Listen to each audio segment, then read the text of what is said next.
Good morning, and David from Vietnam. Thank you so much for spending your time with me and the audience of the Inside Sharing Show. Your presence is very appreciated.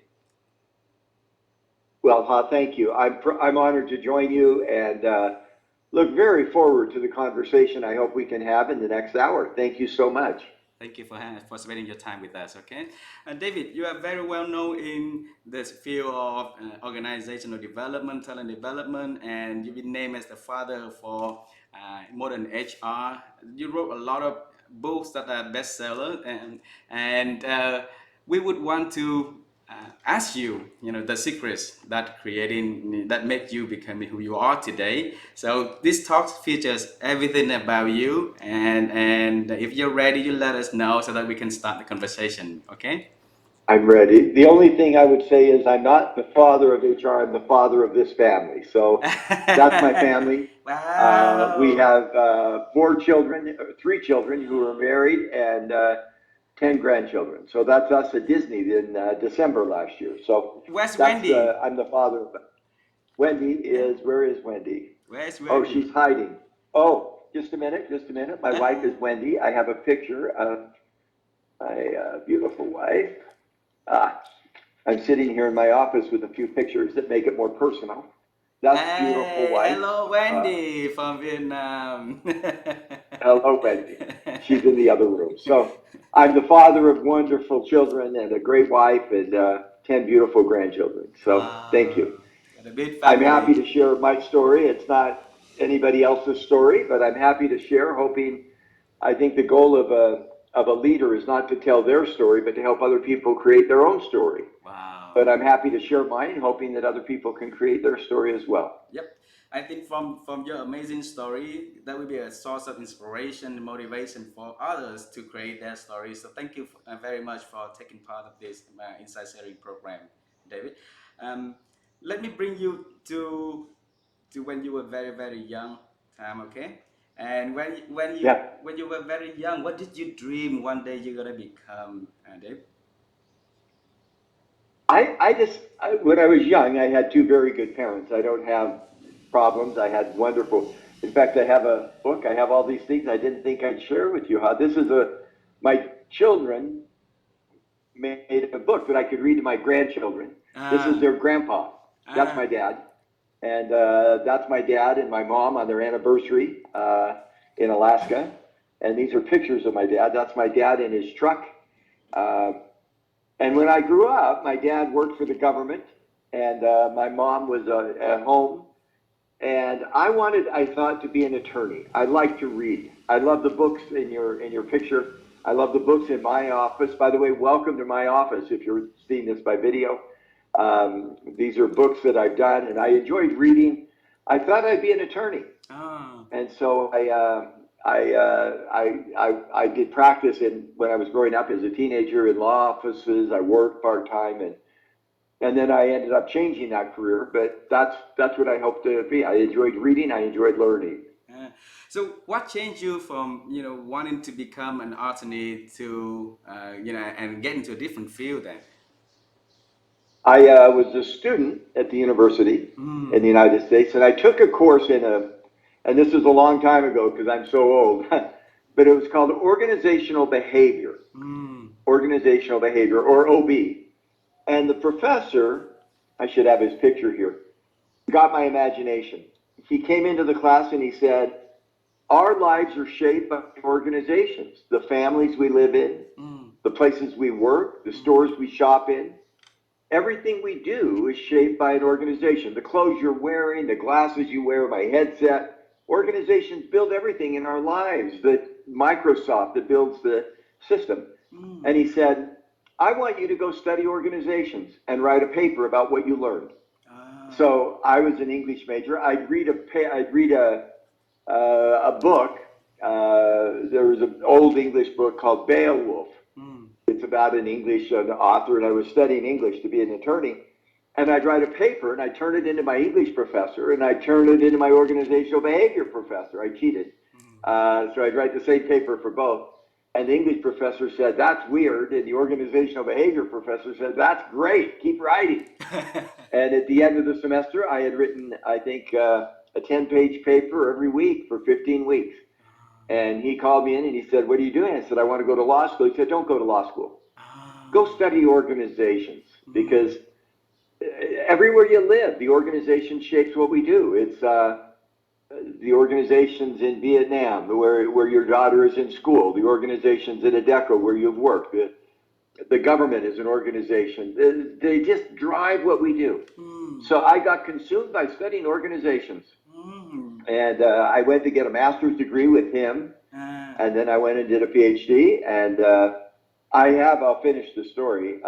Two quick, sort of funny parts. I called my mother and father and I Ah. said, "I'm not going to go to law school." Now, the language may be difficult as you translate it into Vietnamese. And my mom and dad said, "What are you going to do?" I said, "I'm going to study OB." Ah. Well, in English, OB is obstetrics. It's a doctor of obstetrics, of care for babies and women. And my parents said, "Okay, you're not going to be a lawyer. You're going to be a doctor with OB, obstetrics." And I said, "No, I'm going to study organizational behavior." And I remember my parents decades ago saying, "What's that?" And I said, Ah. "I don't know. I don't know what the job is, but I like it because the organizations are so critical." And that was kind of funny. And then my wife, my wife Wendy, I showed a picture. I could show a picture again. She is a very good psychologist. She does books. Let me see if I have her books here. Ah, this is my wife and our grandchildren. Some of Ah. our grandchildren. Each of them has a book that Wendy wrote. If Oh. people can see that, these are all her books. She's Wow. quite a good psychologist, and she said, "Dave, you have another English term," and I apologize for translation, called OCD.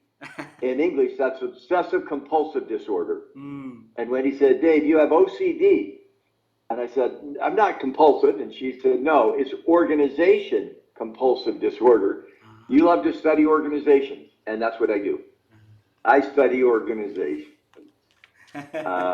all the time. It's my passion, it's my interest, even to this day.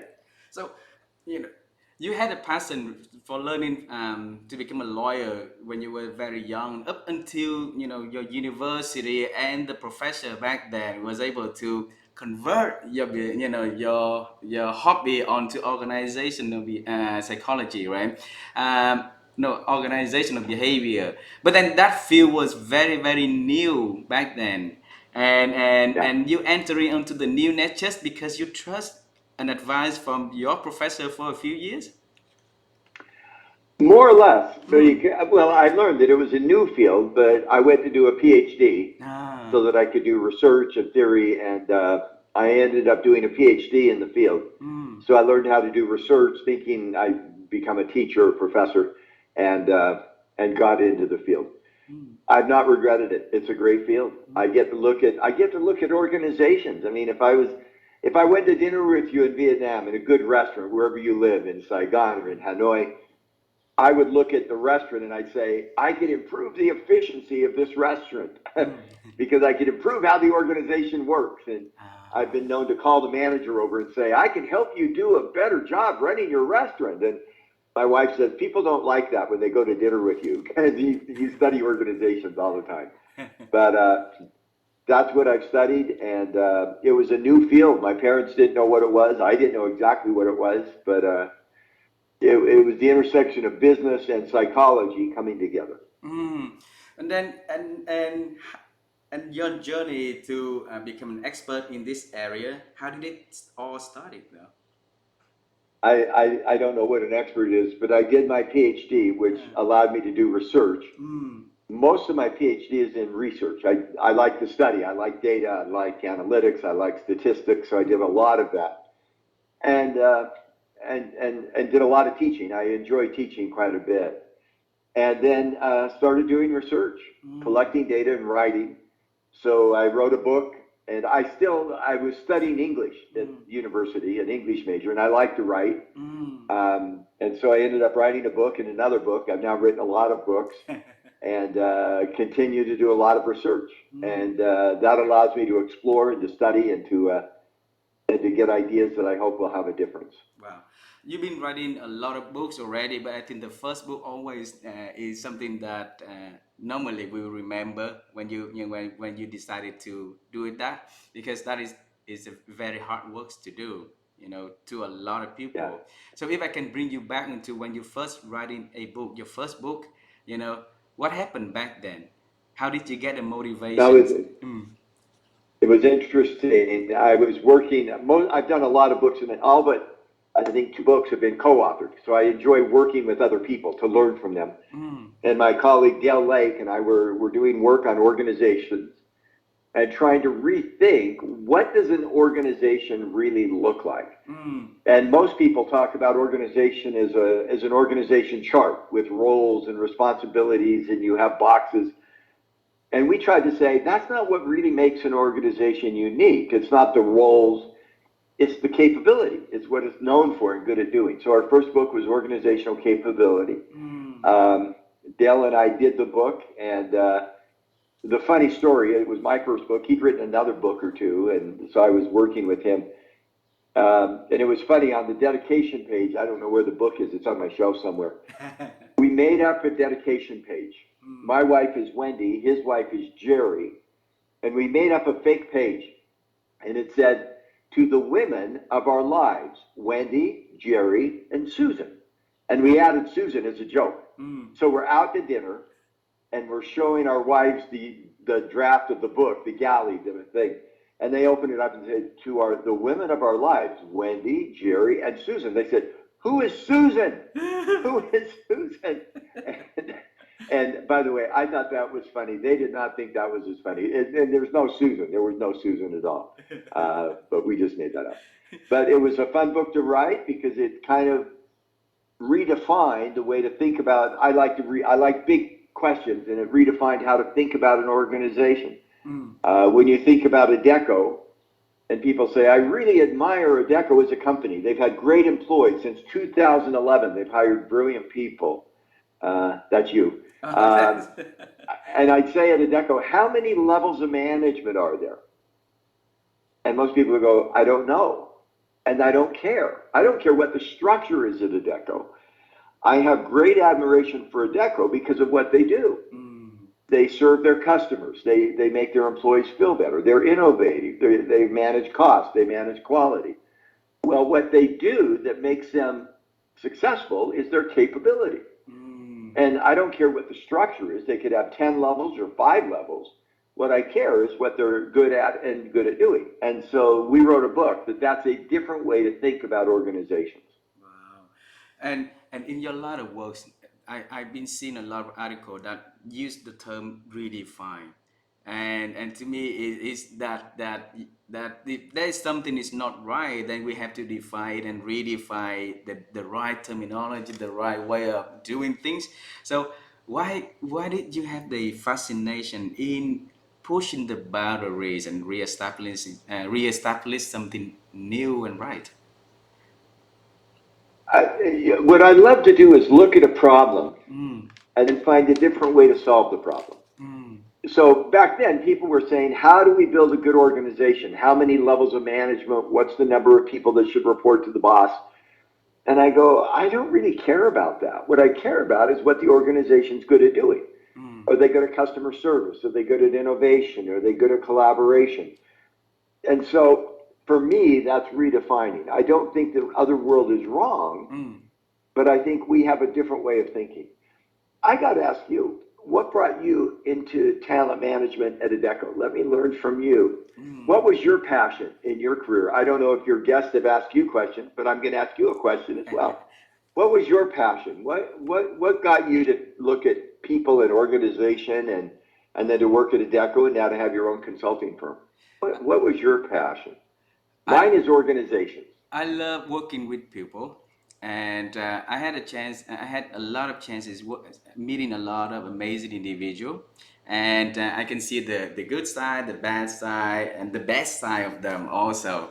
But then, what fascinating me is that they don't realize that there's a lot of greatness from within. So that brought me on to the part of joining article part for Leadership Generation, so that I can work with business leaders to to strategize their talent development plan, so that we can have a view and the potential in their amazing people. and also talent is hard to work with too. So it's a great opportunity for me to stay relevant. If we work with amazing people, then we be stay relevant with the market movement. So that's the passion that I like to do. I love it. My mentor, the one that got me in the field, his name Bonner Ritchie is his name, Professor Ritchie. And he had a line. He said, "Organizations don't think, Mm, people do." mm, That when you think of an organization like a Deco or whatever company, a government agency, it's made up of people, mm, and it's the people that do the thinking. By the way, 20 years later, I went back to him. He's still a mentor and a friend. And I said, "Bonner, you're right. Organizations don't think, people do. mm, But the organization shapes how people think and act and feel." mm, So if you're going to go work, and I keep picking a Deco because I know that's where you work, but I could pick a bank, I could pick an insurance company, I could pick a grocery store. That store creates a culture. mm, And when you go to work in that company, you begin to be shaped by the culture of the company. mm, So the organization doesn't think, people do. I agree with that. But the organization often determines how people think, how they behave, and how they feel. mm, And that's the issue. I'm the same kind of issue you're interested in a little bit. mm. But what if the organization shaping the wrong way? Then that organization, well, I have a strong view that the most valuable thing that HR, and I study human resources a lot because that's the function, the most valuable thing that business or HR leaders can give an employee Mm, is not a set of values. It's not growth. It's, I talk believe, become, and belong. It's not believe and purpose. It's not become better and grow. It's not a community. The most valuable thing that an organization can give an employee is an organization or a company that succeeds in the marketplace.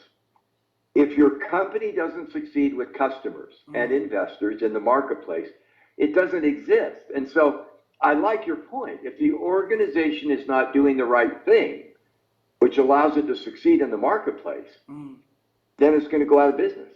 And so almost everything I've done in my work is to say, how do we create the organization inside so that we are successful with customers outside?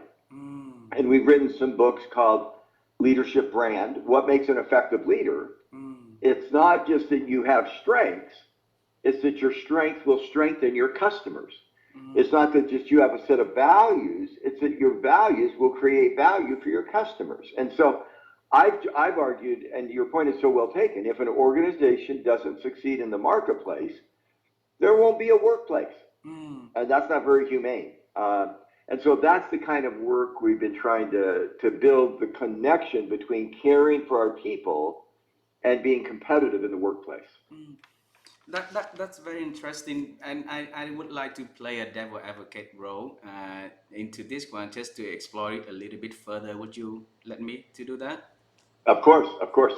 We have a lot of organizations very successful also, but then the culture is always in doubt. The people working there is not happy, but they still working there, and the performance is really well. And if you say that, so how can how can we help those organizations to get better though?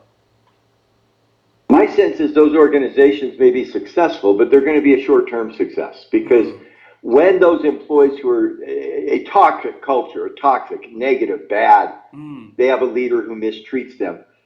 When those employees have a choice, they'll leave. mm, And who's going to lead first? It's the best employees. mm, We're seeing right now after COVID, and I don't know if it's true in Vietnam or it's also true in Asia, a great resignation where those employees have been at home, they haven't been part of the culture of the company, and the ones that are good are getting opportunities and they're leaving. And so my comment to an organization is you can force the behavior. I can be like a prison guard and force the prisoners to behave in a certain way.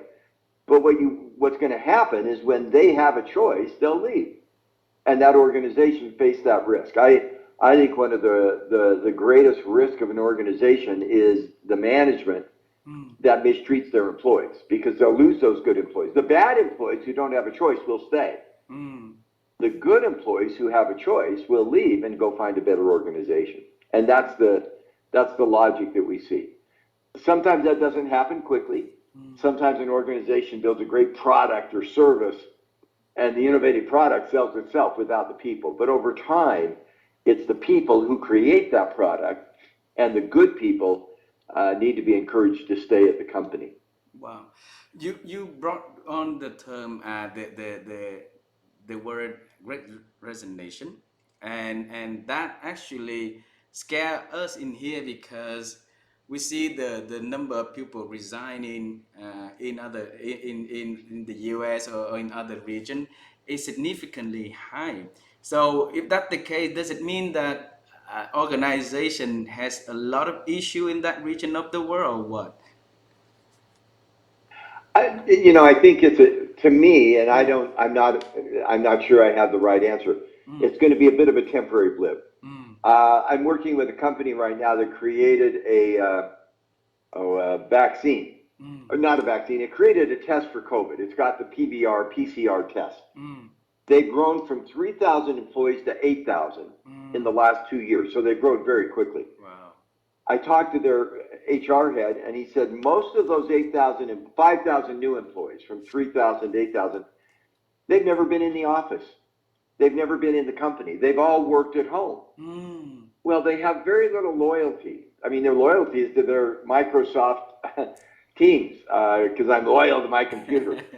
And he said, we're struggling now because there is a benefit to coming together to build a social cohesion and a culture. And he said, those are the employees at risk of leaving because they've got no loyalty to the company. They came on, they had a job, they can work at home, they work in their hours, they don't have to dress up at work. I'm not dressed up. I should have put a coat on for you. I'm sorry. Although my shirt looks like your shirt, so I feel good about that. You want me to take off the? Yeah, no, I don't want you to. I could put mine on, but yeah, the employees don't feel the loyalty, and I don't know if that's something wrong with organizations. I think we're going to see organizations begin to recognize that we need to come together as a team. Mm. We Wow. need to work together. We need to build a social community. Um, and again, hopefully, the best employees, the organization works with them to try to figure out how do we help make them stay so that we don't lose our very best talent. Hmm. With that in that sense, I would want to bring back something that you talked earlier about talent and about organizations. So it seems to me that your belief is on the importance of the organization because the existence of organization will be the existence of talents or will be the creators of talents also. So when you bring that topic talk to business leaders, how would they respond to that though? When I teach courses, we Hmm. teach about how do you hire people, how do you train people, how do you pay people. And people want to go home and say, okay, I've got a great way to hire people, to train people. Hmm. My advice is that's not the discussion you start with. When you Hmm. sit down with the business leader, if you're in human resources, Hmm. the first question is, what does our company need to do to be successful in the marketplace? Ah. What do our customers need from us? Is it product innovation? Is it low price? Is it product quality? Is it a digital connection? What is it we are trying to do to succeed in the marketplace? Okay. What do we have to do to grow? And then the question is, do we have inside the organization three things that I think are critical organizationally to grow? One, since it's on video, I'll show my fingers. My fingers represent talent. That's the people. Okay. My fist represents the organization. That's the culture. And the combination is leadership. I Ah. know in China that's a sign of respect. I don't know if that's true in Vietnam, but The same. the fist and the hand. And so what I love to say is to the business leader, if we want to grow our business through product innovation, we want to get more products out quicker, or through customer service, or through lower price, or through a digital strategy with customers. Do we have the right people, their Mm. skills? Do we have the right culture, the organization? How do we work in capabilities? Mm. And do we have leaders who focus on the right things? Mm. My sense is those three dimensions become the elements of a successful human capability, is what we call it. And I think business leaders are looking for advice from their HR people. how do I get the right talent, right organization, and right leadership so that we can be successful with our key customers. Mm. And probably because of your works, there's a lot of influence on business leaders that put HR in the management seat. More and more have more and more values in organizations. Especially, I've been seeing that trend significantly improve in Vietnam market in the past 10 years. So thanks for doing that, and which lead me to a question. There's a lot of people interested to help HR and to grow. And then your works on this field is significantly important and have a lot of influencing on important of growing that trend. How did you start doing that though? It's interesting how we get into a field. You Mm, like to look at people and their inner self. That's what got you to study talent. What I studied when I did my PhD was organizations. mm, And I did what's called a taxonomy. that's right. Taxonomy is a funny word. It's how do you define what organizations look alike? Mm, Is it because they're in the same industry? Is it because they're the same size? Is there the same strategy? What makes an organization like another organization? So when you do research, some of the people would study a barber shop where they cut hair, and my hair doesn't look very good. They'd study a restaurant, and they'd study a manufacturing site and a service organization, and then they'd compare. mm, Well, that doesn't make sense because a barber shop is not the same as a service organization or manufacturing site. So mm, you need some kind of taxonomy mm, to say what makes organizations the same, which mm, organizations are similar, which ones are different. mm, So I did my dissertation creating what I call the numerical taxonomy.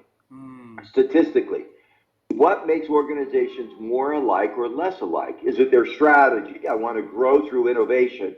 I mm, want to grow through cost. Is it their industry? What makes them more or less alike? And what I discovered in my research, and it was 670 firms in the United States in the electronics industry, mm, and 144 firms in Japan in the electronics industry. What makes those organizations more or less alike? Um, what I discovered, it was not the industry, because I had the same industry. It was not the strategy. It was not their size. It was their internal organizational practices, how they managed their people, how they mm, dealt with their culture. mm. So that was I'm going to do a show and tell again just to make this interesting. This is my dissertation from decades ago, Wow. and it's called a numerical taxonomy. I don't know if I have a picture in here. I have a lot of statistics of all the companies I studied. Um, anyway, a lot of statistics, a lot of data about companies and how they look the same. What's funny about that is just it's a whole dissertation that's old about data.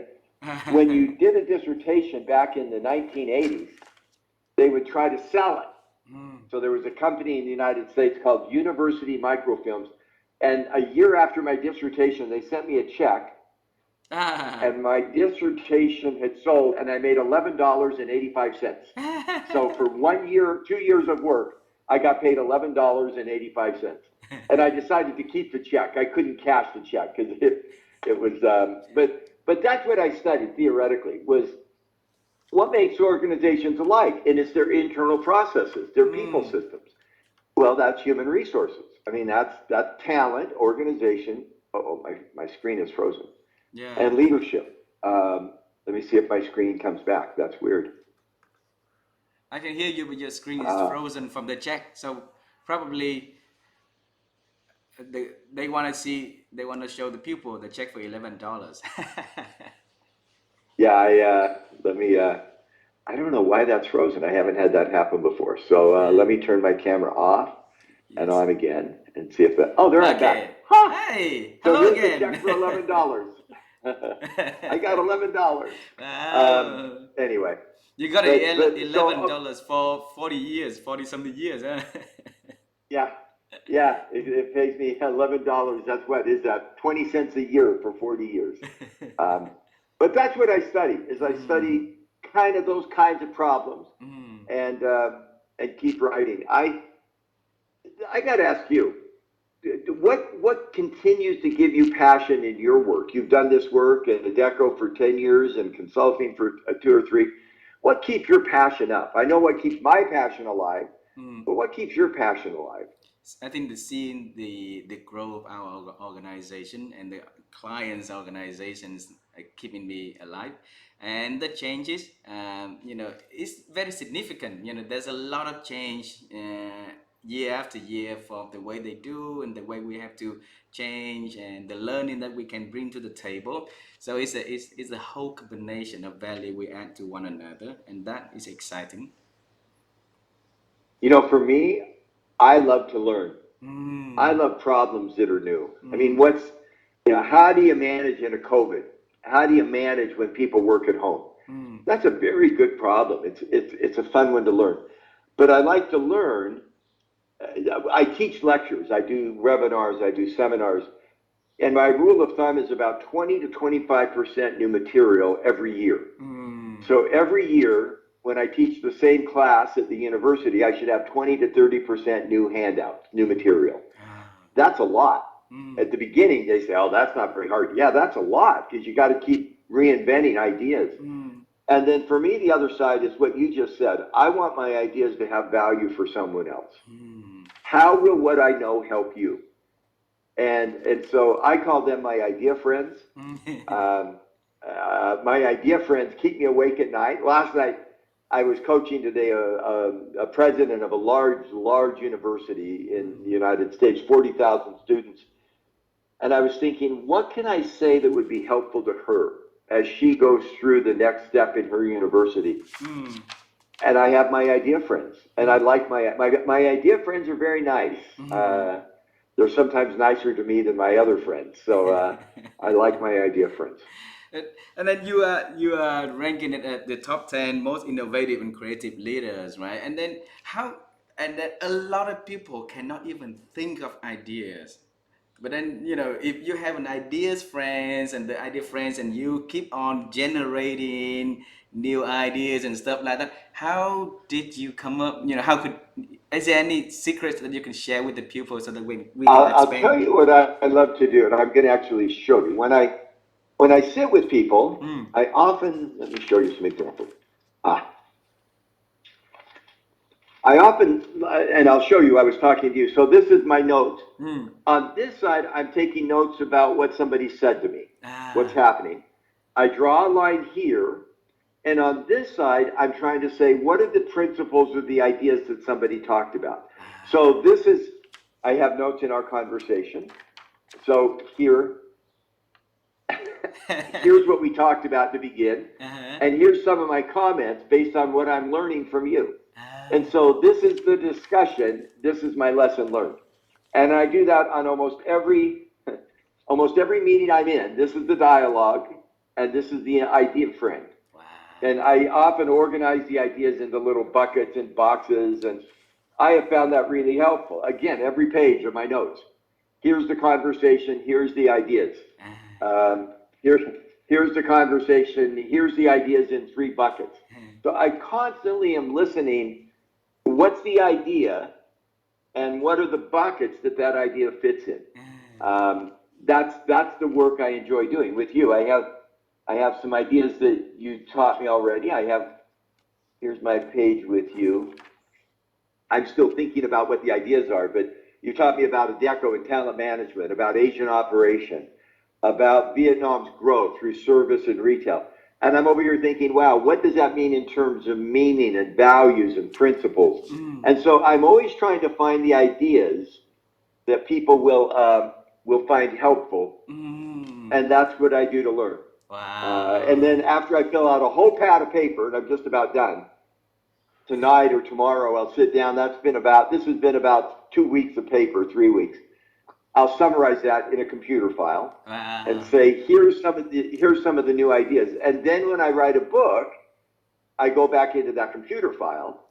I Ah. can show you the file, and I have ideas that people taught me in the last few weeks, and I can show. I just keep track of those. And then when I go to write, I go, wow, that was an idea. Let me try to weave that into some of my thinking. Wow. Thank you for sharing that. I also have a note in here. And then on the right side is what I research about you. On the left side is what you share with me during the conversation. So that I can highlight that. So and anytime in the future, if I have a conversation regarding to a friend, a topic that relevant to this, and then I can always refer back to, hey, I had a chance to talk to Dave, and this is the conversation is all about.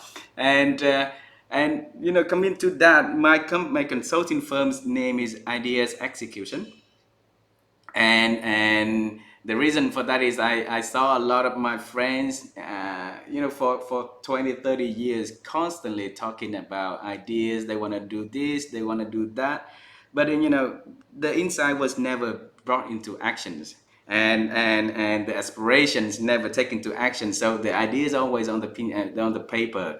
And so that leads me to another question I would like to ask you is regarding to your talk about leadership sustainability. Okay, and that's aspirations to actions. What is that about? I never heard of that though. Well, first of all, I love what you do. It sounds like my idea here and your idea look much the same. So that's, if you're listening to this, you've got two people doing the same thing, which is maybe good. I love, number two, I really love the ideas with execution. Mm, We did some research, and again, I collect data. My training is taxonomy and statistics. What makes a company good at learning? mm, What makes a company good at learning? And so with Arthur Young, it was some of his research and dissertation actually, a long time ago. We define learning as ideas with impact, and that's ideas with execution. You can have a good idea, but if it doesn't have impact, it's not going to be sustainable. It's not going to be good learning. mm, Or you have impact with a bad idea, then you're going to sustain something that's not good. mm, And so I really love your ideas with execution. I think that's a very, very nice theme. We call it ideas with impact. mm, That's what led us to sustainability. Most people, when they look at sustainability, it's like the United Nations social development goals, poverty, climate. But for us, sustainability is doing what you say you will do, making mm, sure that the event becomes a pattern. Lots of leaders get feedback. They get feedback in coaching, they get feedback through their performance review, they get feedback by somebody talking to them, and they know what they should do to be better. I mm, love to ask people the question. You've been a leader for 1 year or 5 years. What do you think you could do to be a better leader? I could set a vision better. I could execute better. I could treat my people better. I could be more social. mm, Okay. How long have you known that? Have you known that for a year, for a month? Yeah, I've known that for a month. Have you known it for 6 months? Yeah, I've known that for 6 months. Have you known it for a year? Yeah, I've known that for a year. Have you known it for 5 years? Yeah. mm. You know what to do, but you don't do it. Ah, For us, sustainability is turning our aspiration, what we know we should do, into a set of actions. And so we did some research. ah, What is it that it takes for leaders to implement what they know they should do? mm, And that was the book Leadership Sustainability. I know I should listen better. mm. Well, what are some things that we've learned in research and studies that will help me do that and Mm. implement what I know I should? We call that sustainability. So what blindsided them from the knowing into the doings, though? I think sometimes you've got to have a framework for. Mm, I know I should eat healthy, but I mm, don't always do it. So mm, how do I build the discipline to turn what I know into what I do? mm, And that's and in our sustainability book we identified 7 things. One, I hope I can remember the seven. Keep it simple. Don't try to change too much. That's mm, one. Don't I've got 10 things I should change. What should I do? mm, My answer is pick one. Pick one. Don't try mm, to change everything. mm, Number two, make it behavioral. What does that mean in your calendar in 15 or 20 minutes in the next 3 days? mm, Don't, I'm going to change my whole lifestyle so that I'm more social. I don't know what that means. What does that mean in 15 minutes? What does that mean in 3 hours? What does that mean? So very, very concrete. mm, Number three, be accountable. Tell people you're going to do it. mm, Tell people you're going to do it. Be publicly accountable. Number four, get help. Get a resource. Get mm, help. either through coaching or some other resource. In Alcoholics Anonymous, when people have a drinking problem, they have a buddy, they have a peer. Mm. Number four, track your result, or number five, track your results. Track result. Make sure you measure your progress. It's hard to, I've tried to lose weight without weight, and it doesn't work very well for the most time. Number six, learn there's a French word, meteorate, learn. You're never going to go from A to B. You're going to have successes and failures. When you fail, learn. When you succeed, learn. And finally, make it emotional. Feel the emotional commitment. So I'll do those seven real quick. It stands for start, me. Simple, Start. time, accountable, resource, track, meteorate with M, meteorate, and emotion. Mm. And we found in our study, when leaders have an aspiration and they do those things, it's simple, it's time, it shows up in my calendar, they're personally accountable, they claim it as something they want, they get help with it, they get a coach, they get a system to sustain it, they track it, they measure it, they meteorate, they learn from failure, they learn as they go, and it's part of their emotion, it's part of themselves. Those leaders are going to be more likely to sustain change. Wow. That's what we found in our work. Thank you for sharing that the seven principle. I note it down here a little bit here. I will do the research again this morning to make sure that I have it fully understand. Um, Dave, one of the thing in here is I know it down is get help. Okay, and Yeah. and I'm interested to understand as a person with your caliber, right? How do you get help, and who are you going after to get help with? Number one, I have and I posted what I call idea mentors. I love my idea friends. Uh, I have a whole host of idea mentors.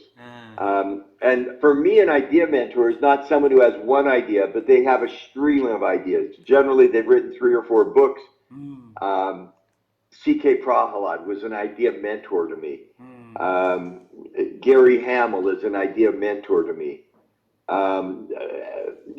Adam Grant is an idea mentor to me. These are men and women. Linda Grattan in London is an idea mentor.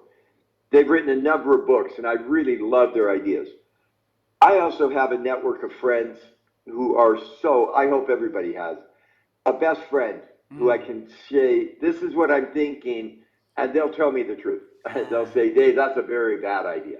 mm, And I have probably a dozen of those friends. mm. And I share with them my ideas. I shared one with a friend today, some ideas, and he said, yeah, that doesn't really work very well for me. and I hope everybody's got a couple of best friends, not at work. Mm, Gallup organization, have a best friend at work. I think you have to have a best friend not at work mm, who will share ideas and observations with you. I mm. have those. I know you probably do too. I So do, I do. So I, I, what's I the name? What's the name of one of your friends? What's the name of one of your friends? his name is Steve. How do you work with Steve? How does he help you? I hope Steve, he listens to this. Steve is my friend from elementary school, and then we've been friends ever since. He's totally different with me. So I'm a people person. He's a monetized person. So he's always on. He's very entrepreneur mindset. He always want to go and do businesses. So I think the difference between the two of us actually become a complementary for the two of us also. And then another piece that strengthen our relationship uh, is like your friend Dale, right? And you, when Yeah. is your wife, and then Jury is Dale's wife, right? If I remember correctly.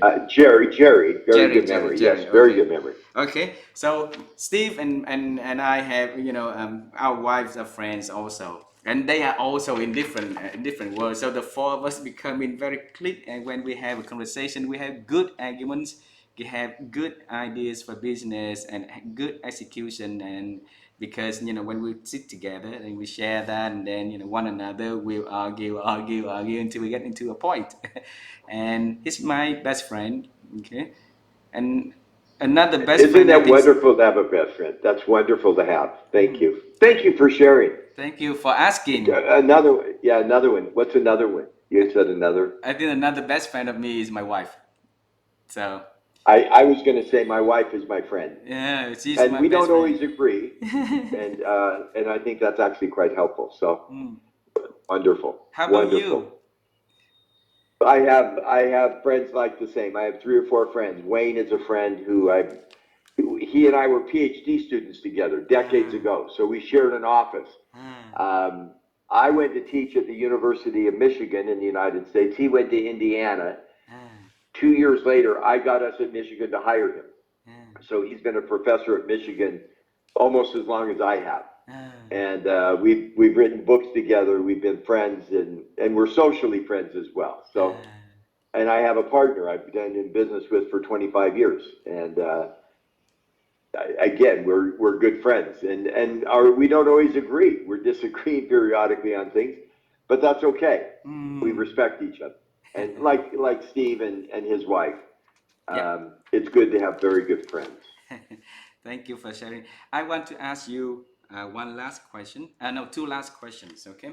The first last question is about thinking, because my wife and I are very fascinating about our ability to think, because we keep observing the people around us, not just the friends, not just the colleague, but also the children, the generation after generations that we had a chance to interact with, and and we see that somewhat concern us, because we think that the level of depth thinking uh, is lacking. Okay. And you are the Thinkers 50 Hall of Fame. You belong to one of the 21 of them in the Hall of Fame. And we want to pick your brain. How do you build the thinking process and strengthen the muscle of thinking, force yourself to think? Can you share that with us so that we can share with the communities in That's a here? great question. Mm, I would pick a word out of what you just said in the last 60 seconds. mm, That's the key, and the word is observe. observe. Observe. Mm, You can't think until you observe. mm, What do I see? What do I see that's out of order? I'll give an example. And many of the books I write, I observe. You gave one, sustainability. mm, Leaders know what they should do, but they don't do it. Well, mm, that's an observation. That's a mm, simple observation. Another one that led us to a lot of work is what makes an effective leader? And mm, everybody's got a confidence model. Here's the skills of leadership, blah, blah, blah, blah. mm, That led us to the concept of leadership brand, because mm, an effective leader helps the company succeed in the marketplace. So you need a brand inside that reflects outside. mm, We did 2 or 3 books on 2 companies in the same industry, mm, Pepsi and Coke. They're in the same industry, mm, they're both sold in Vietnam. If they both earn 100, they don't have the same stock price. mm, Why is that? 2 firms in the same industry have the same earnings. One gets 20% premium and the other is down. mm. Why? That led us to work on investor value, intangible value.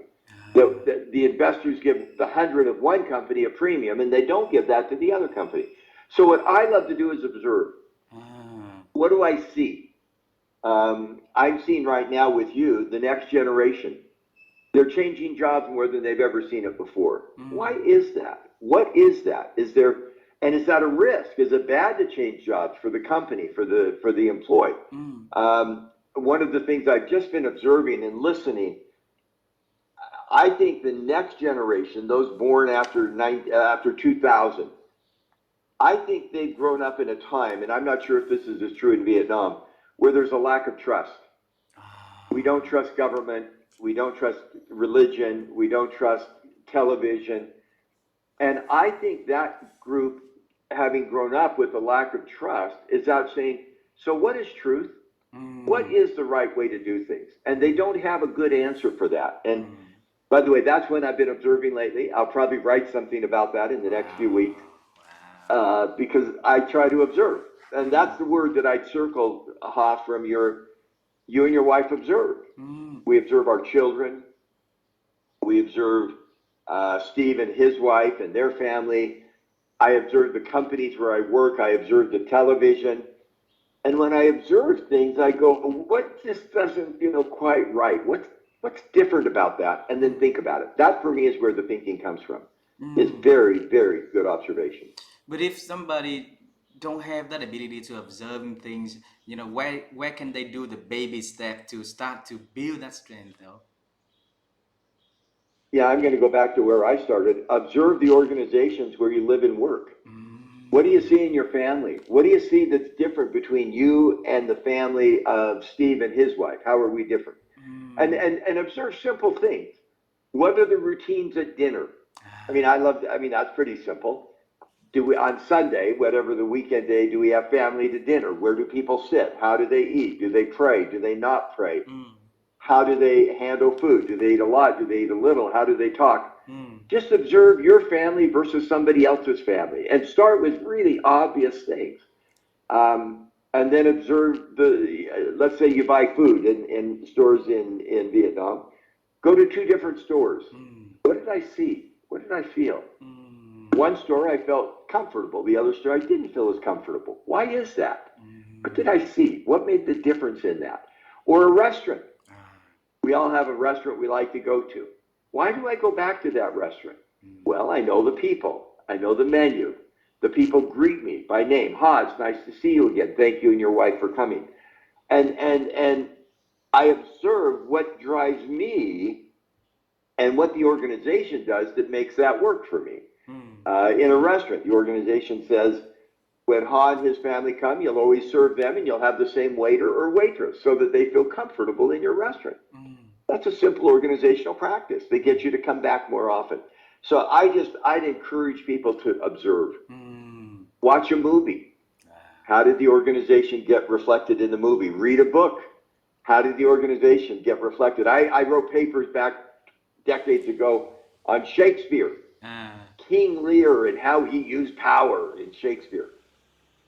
Again, I turned it into my English professor, and they said, that's weird. And my organization professor said, that's That's fascinating. And wonderful. so uh, I think I just encourage somebody to start observing and keep Mm. track of what you see. Wonderful. Thank you for sharing that. I always, when I was young, I always got blamed for being observing other people too much, and my parents always say, "Hey, go back to earth. Don't look at the people's living." But it's always fascinating to me to see why people doing the way that they're doing and how they do it, the way how they're doing it. So and some for some certain actually it's become the strength that I'm having. I enjoy doing it, and I enjoy to pass that to the people that I know too. uh, and that Let me give an example. This is a picture from December, a few months ago. yes. We were at Disney World.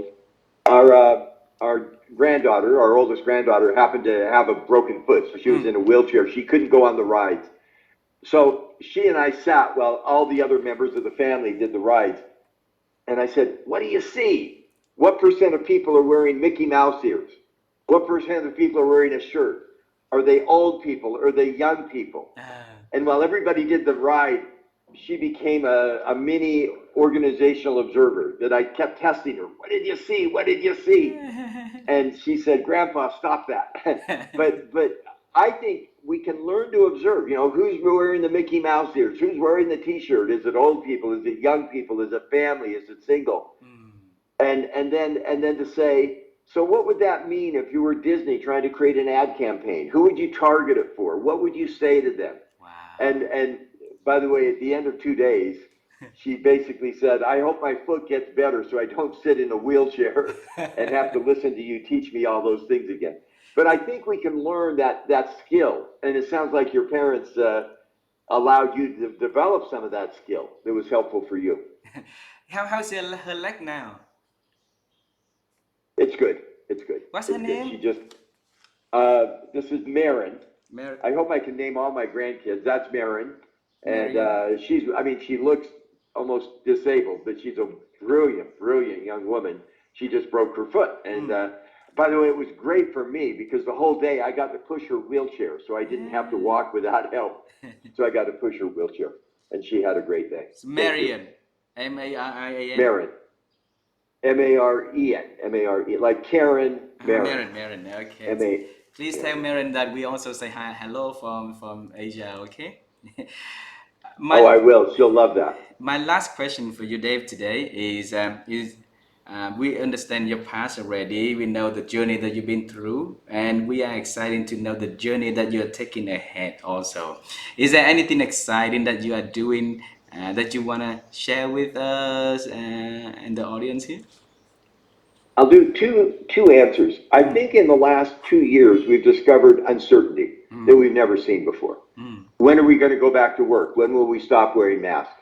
mm, What's going to happen next? And we start to come out of the pandemic. I don't know where Vietnam is on that, but we start to come out of that, and then the Russian invasion of the Ukraine, and we're back mm, into uncertainty. I think in a world of uncertainty, we need to return to what we're certain of. Let mm, me see if I can demonstrate it. You have three children. You mm, have a daughter and two other children. mm. Do you know where they're going to go to school? No. No. Do you know what they're going to study? No. Do you know who they're going to date and perhaps marry? No. Do you know where they're going to live? No. So, what is it you know as a father about your three children? I know I'll, please. I know that I want them to be happy. I know that I want them to live in a good life as much as they could be. Yes, and healthy. So, you want them to be happy, you want them to have a good life, and I bet you know that you will love them no Yes. matter what. Yep. I love my children.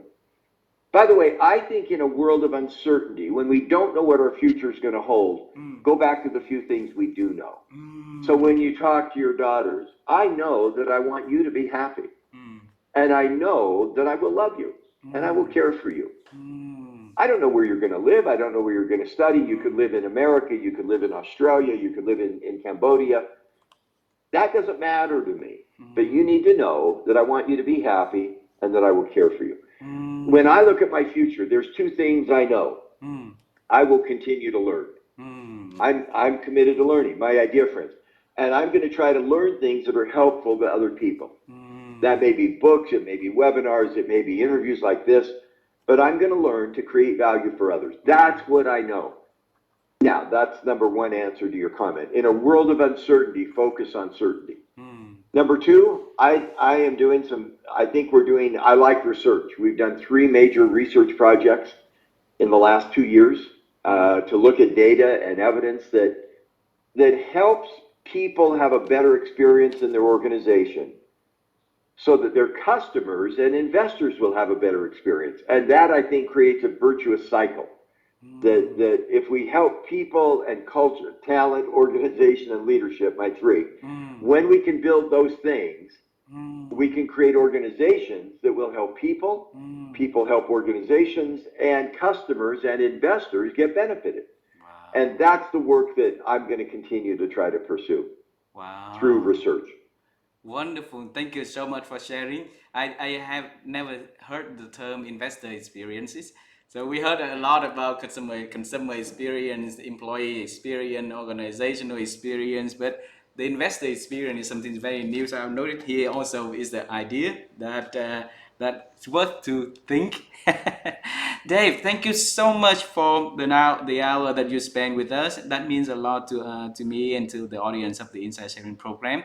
You are so kind to keep mentioning, asking me the questions and mentioning about the work that I do, the love that I have for this profession. So thank you so much. And So I'm going to ask you a final question. yes, What do you hope people leave the Insight Sharing program with? You're doing these programs. What do you hope they leave with? Not my session, but you've done 300 of these sessions. yes, What do you hope people leave with? with something to think, something Got worth it. thinking. Okay, because Nice. they don't have that. We don't have that many opportunity to see the day, Ulrich. Okay, and then by the 60 minutes of listening to this conversation is definitely a lot of things that worth remembering and think. And if they can pick just one to think and apply, that's my whole mission is completed. Wonderful. I froze again. I'm going to Yeah. do my camera on and off, and I'm back. I'm that's back. that's Thank out. you. Yeah. Thank you. Thank Very, you. very kind. Have a great day, and my best to your wife and to your three children. They are lucky to have you as their father and husband. So my best to them. Thank you. Thank you very much. Please tell your grandchildren, your son and your daughter, your wife Wendy, that we say hello and all the best to the whole family. All right. Thank you very You got much. it. Thank you. Have a good evening. Have a good morning. Have a good day. Have a Thank you. wonderful evening there. Bye bye. Bye bye. Bye bye.